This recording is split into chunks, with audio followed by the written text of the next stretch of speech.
Oturun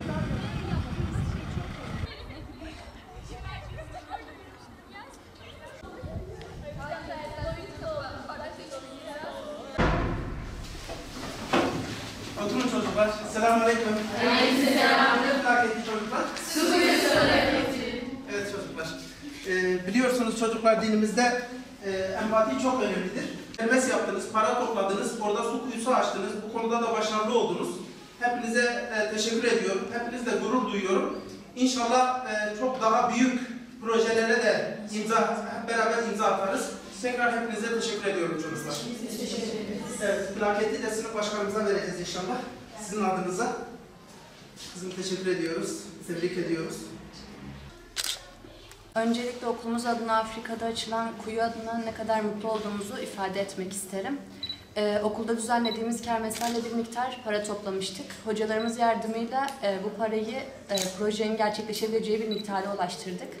Daha sonra zaten proje bir nevi başlamıştı. Oradaki çocukların kuyuyla beraber fotoğraflarını gördüğümüzde içimiz ciddi anlamda huzur ve mutlulukla dolmuştu.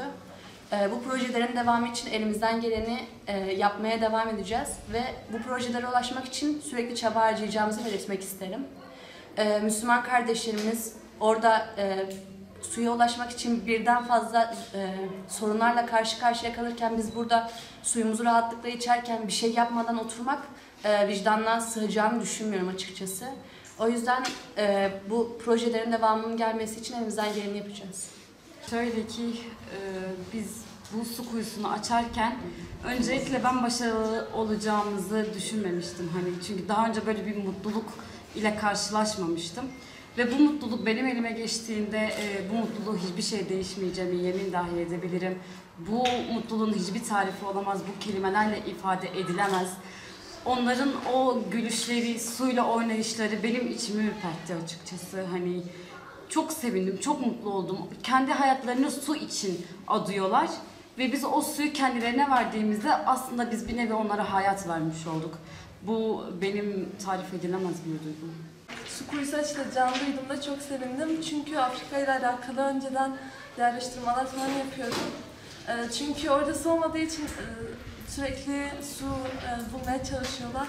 Üzülüyordum onlar için. Başta ben de düşünmemiştim kuyunun açılabileceğini ama sonra açınca ben de sevindim.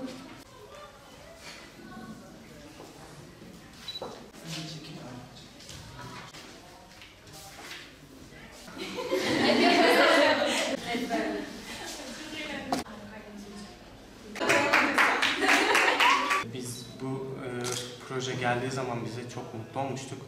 Afrika'daki kuraklığın ne kadar sıkıntı yaşattığının farkındaydık oradaki insanlara. Bu nedenle bizler de yardımcı olmak için bir su kuyusu açmayı istedik ve yardım yaptık. Bize yardım edenler sayesinde de bu kuyuyu açıp onlara yardımcı olduk. Yardım eli uzattık ve çok mutluyuz bu konuda.